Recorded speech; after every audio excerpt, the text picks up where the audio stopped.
पता है कि इसका पूरा नाम क्या है और ये डिजीज कैसे होती है? बैक्टीरिया से, वायरस से या फिर किसी पैरासाइट से? सोचिए, आप इसके बारे में जरूर जानते होंगे, आपने सुना होगा, पढ़ा होगा। तो चलिए आज इस बारे में थोड़ा डिटेल में जानते हैं। तो टीबी की फुल फॉर्म है ट्यूबरक्लोसिस। इसे तपेदिक और क्षय रोग भी कहते हैं और ये एक बैक्टीरियल इन्फेक्शन है। टीबी जिस बैक्टीरियम से होता है उसका नाम है माइकोबैक्टीरियम ट्यूबरक्लोसिस। हवा के जरिए स्प्रेड होने वाला ये इन्फेक्शन मेनली लंग्स को अफेक्ट करता है, लेकिन कई बार ये ब्रेन, किडनीज और स्पाइन जैसे ऑर्गन्स को भी अफेक्ट कर सकता है। और अगर इसका इलाज टाइम पर ना लिया जाए तो ये जानलेवा भी साबित हो सकता है। एक इंसान से दूसरे इंसान में स्प्रेड होने वाला ये इन्फेक्शन बहुत तेजी से फैल सकता है क्योंकि इसके स्प्रेड होने का तरीका बहुत ही कॉमन है। खांसते और छींकते समय हवा में जो ड्रॉपलेट्स रिलीज होते हैं उन्हीं से ये दूसरे लोगों तक पहुंच जाता है। इसके अलावा बात करने, गाना गाने और हंसने के दौरान भी ये जर्म्स हवा में रिलीज हो सकते हैं। हालांकि ये इतनी आसानी से स्प्रेड नहीं होता है कि एक पर्सन ने खांसा या छींका और ये इन्फेक्शन तुरंत दूसरे इंसान तक चला गया।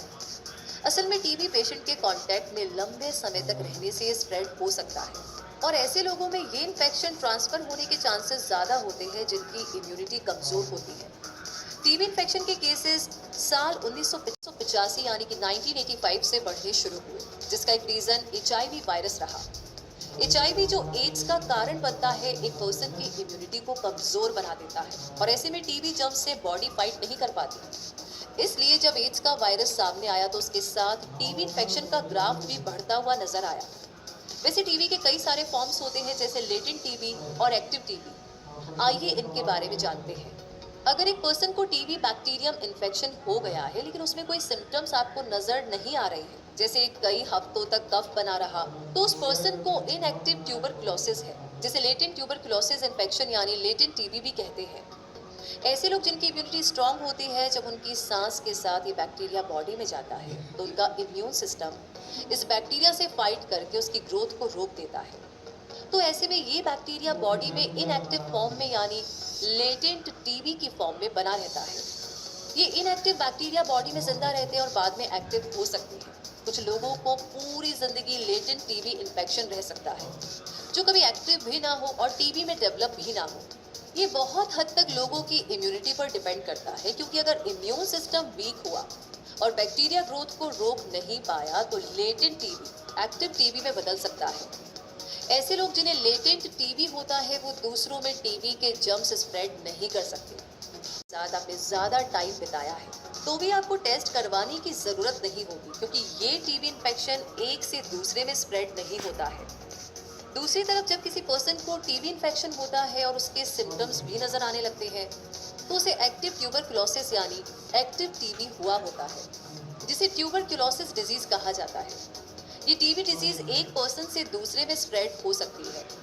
इनएक्टिव और एक्टिव टीबी टाइप्स के अलावा pulmonary tuberculosis, extra pulmonary tuberculosis और सिस्टमेटिक मिलिट्री ट्यूबरक्लोसिस भी हुआ करते हैं।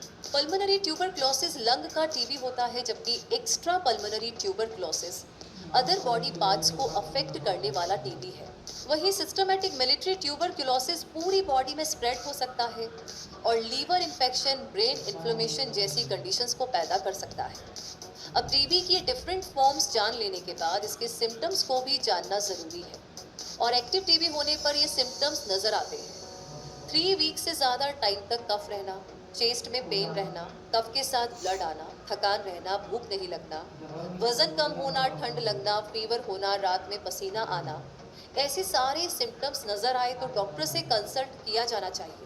ऐसे लोगों में टीबी का रिस्क ज़्यादा रहता है जिन्हें डायबिटीज़ हो, किडनी डिजीज़ की एंड स्टेज हो, कैंसर हो, कुपोषण हो, एड्स हो, जो लंबे टाइम से टोबैको या अल्कोहल का यूज़ कर रहे हैं। ऐसी मेडिकेशंस जो इम्यून सिस्टम को सप्रेस कर देती हैं, उन्हें लेने वाले लोगों में भी एक्टिव टीबी डिजीज़ डेवलप होने का रिस्क बना रहता है, जिनमें rheumatoid arthritis, Crohn's disease, psoriasis और लूपस इंक्लूड है। कुछ ऐसी कंडीशंस हो सकती है जिनमें रहते हुए एक पर्सन को टीबी टेस्ट करवा लेना चाहिए, जैसे कि जो पर्सन ऐसी जगह रहता हो या काम करता हो जहां टीबी का हाई रिस्क हो, जैसे जेल, हॉस्पिटल्स, शेल्टर्स और अदर हेल्थ केयर फैसिलिटीज़ में, जो माइकोबैक्टीरियोलॉजी लेबोरेटरी में काम करता है, जो ऐसे पर्सन के कांटेक्ट में रहता है जिसे टीबी हो, जिसका वीक इम्यून सिस्टम हो, और जिन लोगों ने ऑर्गन ट्रांसप्लांट करवाया। चलिए अब ये जान लेते हैं कि टीबी डायग्नोसिस के लिए कौन से टेस्ट किए जाते हैं। टीबी के लिए दो तरह के स्क्रीनिंग टेस्ट होते हैं, मेंटो ट्यूबरक्यूलिन स्किन टेस्ट यानी टीएसटी और ब्लड टेस्ट जो इंटरफेरॉन गामा रिलीज ऐसे यानी आईजेआरए कहलाता है। इनके बाद इन्फेक्शन एक्टिव है या नहीं और क्या उस पर्सन के लंग्स इन्फेक्टेड हैं, ये जानने के लिए कुछ और टेस्ट भी किए जाते हैं, जैसे lab test on sputum and lung fluid, chest x-ray और कंप्यूटेड टोमोग्राफी यानी सीटी स्कैन्स। ऐसे लोगों को डॉक्टर से कंसल्ट करना चाहिए और प्रॉपर इलाज लेना चाहिए।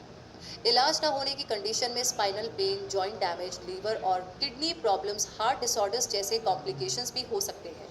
टीबी के इलाज के लिए जो दवाएं दी जाती है, कुछ लोगों में उसके साइड इफेक्ट्स भी होने लग जाती हैं, जैसे कि स्किन रैशेज रखिए।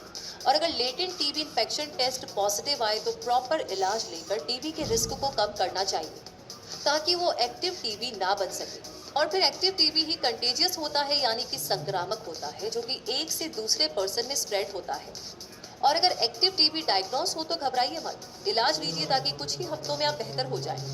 और इस इलाज के दौरान अपनी फैमिली और दोस्तों को बीमार होने से बचाने के लिए घर पर रहे। रूम को वेंटिलेट रखें क्योंकि छोटे बंद कमरे में टीबी जर्म्स तेजी से और आसानी से स्प्रेड हो सकते हैं, इसलिए हवादार कमरे में रहें। बात करते समय, हंसते समय, खांसते और छींकते समय अपने मुंह को टिश्यू से कवर रखें और डर्टी टिश्यू को कवर करके दूर फेंकें। कम से कम इलाज के फर्स्ट 3 हफ्तों तक दूसरे लोगों के बीच रहते हुए फेस मास्क का यूज करें ताकि ट्रांसमिशन का रिस्क कम हो सके। ऐसा करके आप टीबी स्प्रेड के रिस्क को बहुत हद तक कम कर देंगे। कुछ कंट्रीज में टीबी की वैक्सीन भी यूज की जाती है जिसका नाम बेसिलस क्लैमिड गुएरिन यानी बीसीजी है। ये वैक्सीन अक्सर हाई टीबी रिस्क वाली कंट्रीज में चिल्ड्रन को दी जाती है, जैसे इंडिया में।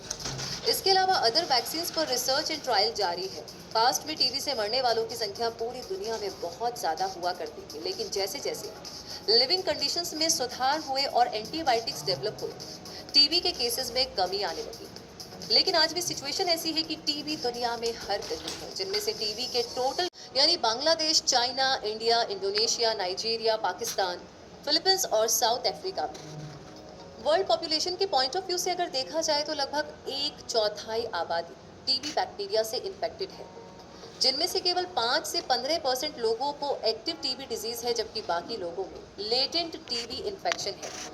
हालांकि अच्छी बात है कि टीबी के दोनों फॉर्म्स यानी लेटेंट टीबी और एक्टिव टीबी को एंटीबायोटिक्स की मदद से ट्रीट किया जा सकता है। तो दोस्तों, देखा आपने, टीबी एक सीरियस डिजीज तो है, लेकिन अगर सही तरह से ध्यान रखा जाए तो टीबी होने से और उसकी स्प्रेड होने से बचाव किया जा सकता है। और अब तो आप टीबी की फुल फॉर्म और इसके लिए रिस्पॉन्सिबल बैक्टीरिया के बारे में तो जान ही चुके हैं।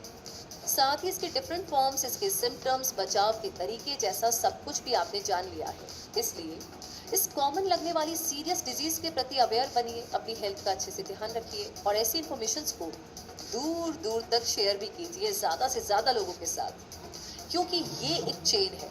कोई और इन्फेक्ट होगा तो वो हमें भी कर सकता है, यानी कि हमारे घर तक भी दस्तक दे सकता है।